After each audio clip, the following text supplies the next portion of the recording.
రాబోయే తొందరలోనే మంచి రోజులు రాబోతున్నాయి. రైతులకు మాట ఇచ్చిన ప్రకారం మీ 2 లక్షల రూపాయల రైతు రుణమాఫీ చేసే బాధ్యత, రైతుకు రుణ విముక్తి చేసి అప్పుల బాధ నుంచి తప్పించే బాధ్యత మన ప్రభుత్వం ఇందిరమ్మ రాజ్యంలో చర్యలు చేపడుతుందని చెప్పి ఈ సందర్భంగా మిత్రులకు తెలియజేస్తున్నా. మిత్రులారా, ఈరోజు ఆర్టీసీ బస్సులో మహిళలకు ఉచితంగా ప్రయాణం జరగాలన్నా, రాజీవ్ ఆరోగ్యశ్రీలో 10 లక్షల రూపాయలు మీకు పరిహారం రావాలన్నా, 500 రూపాయలకే సిలిండర్ రావాలన్నా, 200 యూనిట్లు ఉచిత కరెంటు రావాలన్నా, రైతులకు 2 లక్షల రూపాయల రైతు రుణమాఫీ జరగాలన్నా మనం ఏం చేయాలి మిత్రులారా? ఏం చేయాలి? ఏం చేయాలి? ఏం చేయాలి? గట్టిగా, ఇంకా గట్టిగా, ఇంకా గట్టిగా ఢిల్లీలో ఉన్న మోడీకి వినిపించాలి, గల్లీలో ఫామ్ హౌస్లో వండుకున్న కేడీకి కూడా వినిపించాలి కొడంగల్ గలం. అందుకే మిత్రులారా, రాబోయే పార్లమెంటు ఎన్నికల్లో 14 పార్లమెంటు సీట్లను ఈ తెలంగాణ గడ్డ మీద నుంచి గెలిపించాలి. మీరందరు సిద్ధమేనా? సిద్ధమన్న వాళ్ళందరూ చేతులు పైకెత్తండి. సిద్ధమేనా? సిద్ధమేనా? సిద్ధమేనా?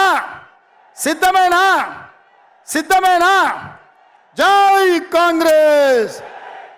జై జై కాంగ్రెస్!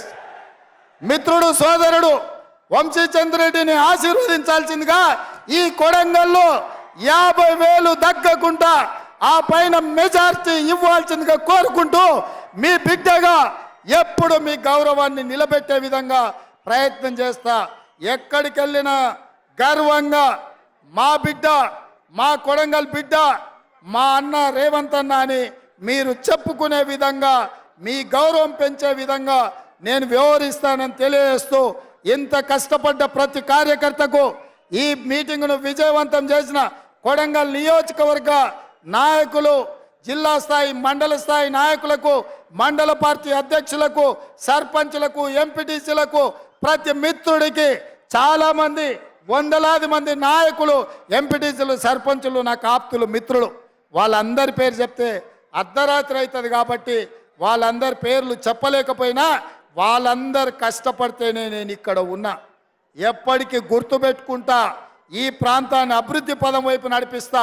ఇప్పటి వరకు బడికోవాలన్నా, గుడికి పోవాలన్నా, కాలేజీకి పోవాలన్నా, ఇంజనీర్ కావాలన్నా, డాక్టర్ కావాలన్నా, ఏది కావాలన్నా ఇతర ప్రాంతాలకు పోయేది మనం. మరి ఇవాళ ఎవరు రాష్ట్రంలో చదువుకోవాలన్నా మన కొడంగల్కి వచ్చేటట్టు అన్నీ మంజూరైనాయి. మనకు మంచి రోజులు వచ్చినాయి. మనం ఉజ్వల భవిష్యత్తు ఉంది. మీ అందరినీ కాపాడుకునే బాధ్యత కాంగ్రెస్ పార్టీ తీసుకుంటుంది.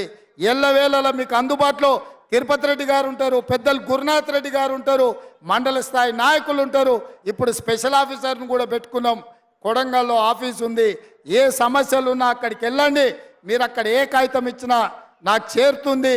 ఆ సమస్యల్ని పరిష్కరించే బాధ్యత నేను తీసుకుంటా అని చెప్పి తెలియజేస్తూ మీ అందరి దగ్గర సెలవు తీసుకుంటున్నా. జై కాంగ్రెస్! జై జై కాంగ్రెస్! హస్తం గుర్తుకే, హస్తం గుర్తుకే. ధన్యవాదాలు మిత్రులారా.